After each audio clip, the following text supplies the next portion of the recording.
Sasa siku moja nikabaia katoto kamoja bag.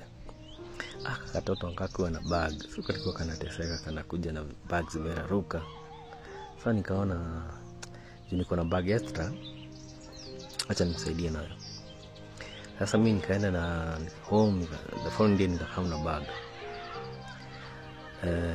Sasa venye nikapea na kakaweka vitabu zake ndani na story kaisha. Sasa the following day katoika akakuja na ile bag nilipea, alikuja na bag tofauti.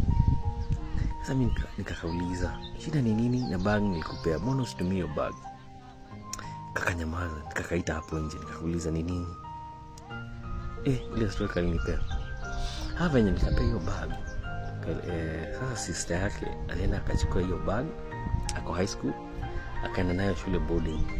Sasa ile bag hiyo sister yake alikuwa anatumia ndiye alipewa huyo mtoi. Bag yangu ilienda hivyo.